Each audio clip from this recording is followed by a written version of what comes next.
I'm a clinical psychologist, and early on in my training, I was very fortunate to work with a wide range of individuals who had been exposed to a wide range of traumatic events and stressors in their lives. And as sort of a young clinical psychologist listening carefully to all of these narratives, it quickly became apparent that each person's story was unique, was distinct, and very personal. But when listening carefully to their stories, one thing that was told to me again and again was that individuals felt like they were no longer the same person, that they had felt like the trauma had led to a profound negative transformation, a profound permanent change in self-identity, that they were never going to be the person that they were, and they could not imagine ever being that person again. I was deeply curious about this question from a treatment perspective, as it seemed to cause my patients considerable distress about this change in self-identity. And it seemed to impair their ability to recover and to make good use of the treatments that we were offering. But when people say that they've changed, that their self has changed somewhat, scientifically, this seems like a very difficult thing to unpack. Of course, the self is very abstract, it's very multifaceted. So how does one begin to study perceptions of the self? Fortunately, cognitive psychologists and cognitive neuroscientists have been thinking about this issue for quite some time and have developed theories and methods and techniques to study perceptions of self-identity.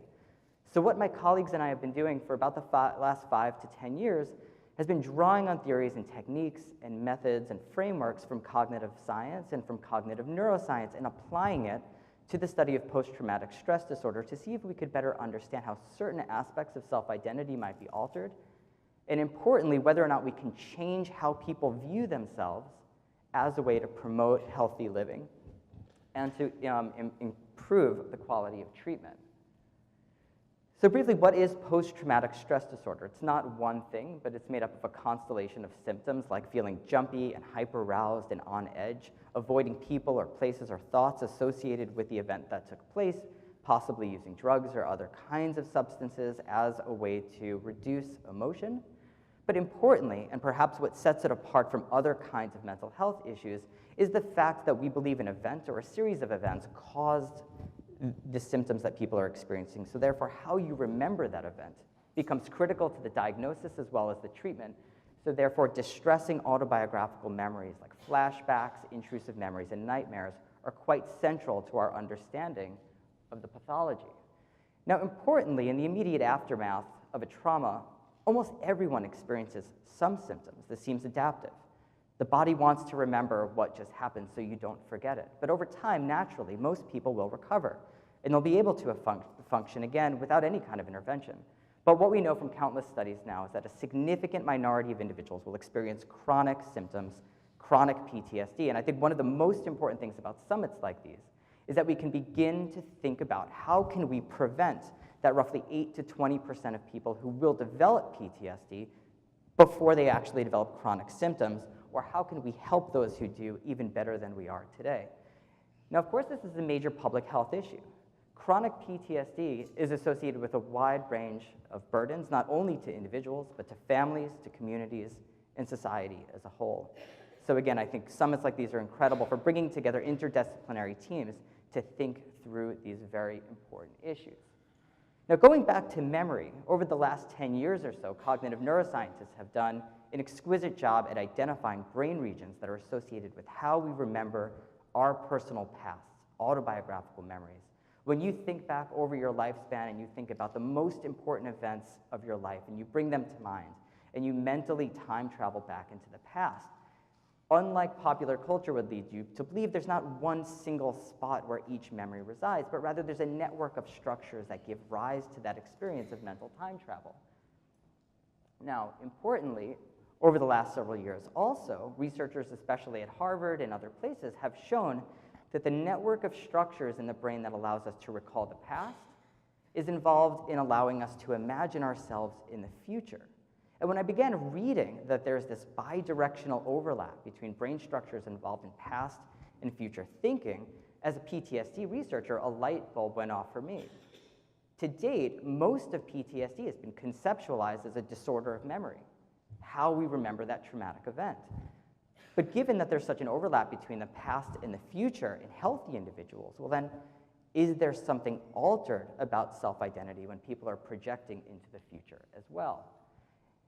So to begin trying to understand whether or not that's true, we began asking military veterans with and without PTSD to come into our lab. We'd ask them to tell us about memories from their life, recent memories, older memories, and consistent with other research, we found that they had a harder time, those with PTSD, coming up with specific past events about their life, whether it was a recent event or an old event. But interestingly, what hadn't been shown before was when you asked them to think about their self-identity in the future, to imagine future events, they had a harder time doing this as well. So their future thinking was also impaired.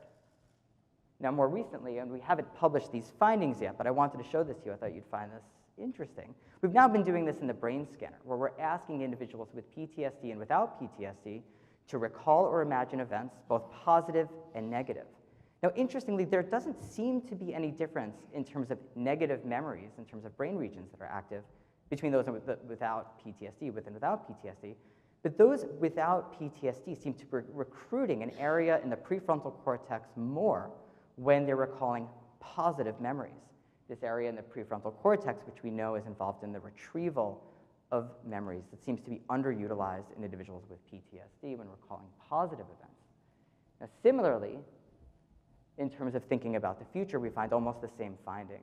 No difference in terms of imagining negative future events, but when we look at positive future events, that area in the prefrontal cortex is also underutilized among those with PTSD.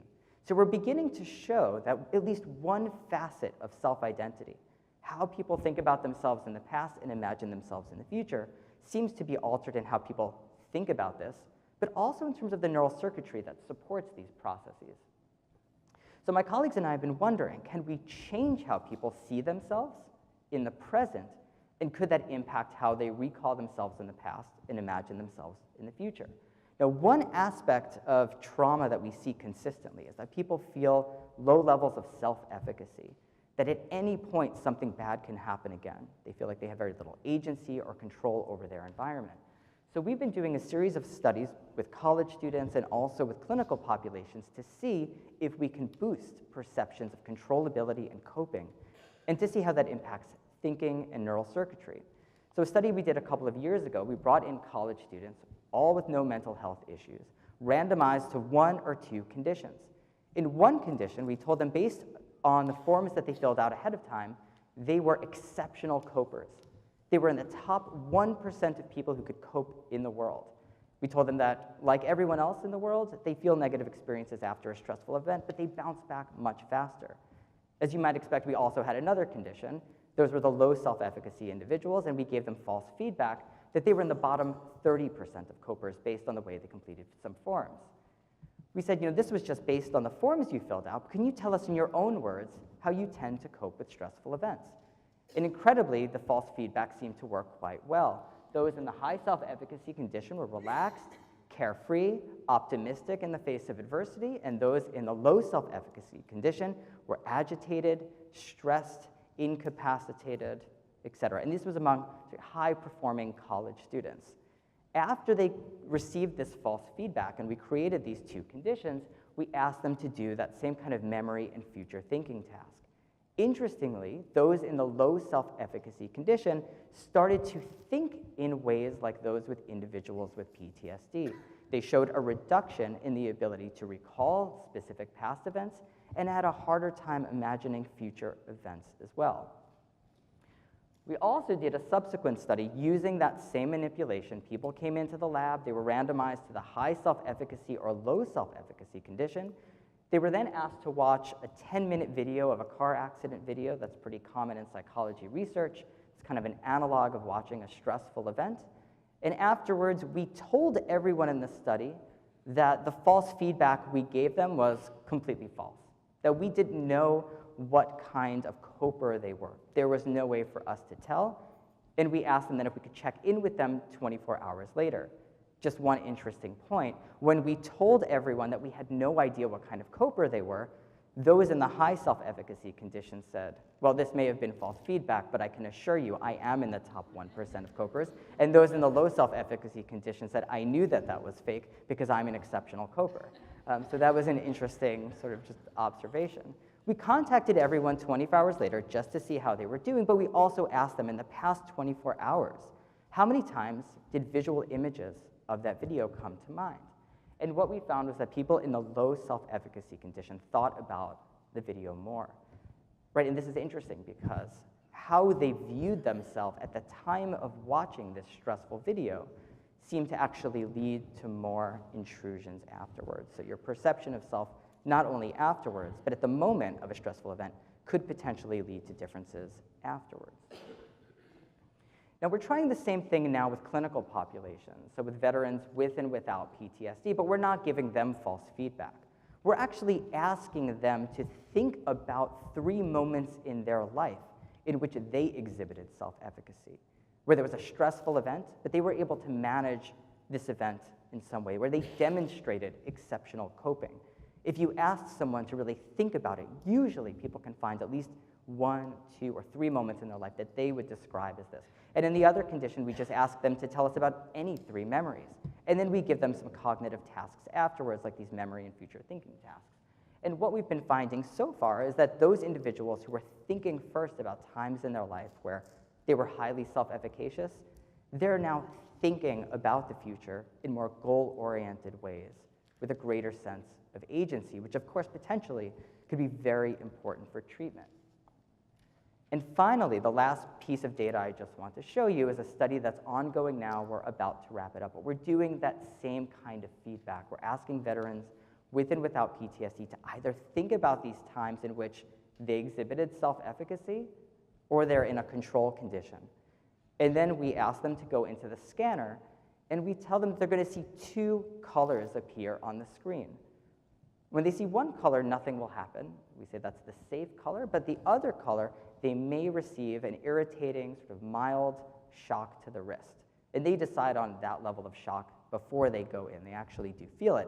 When they're in the scanner, they never actually receive anything. It's kind of an anticipatory fear task.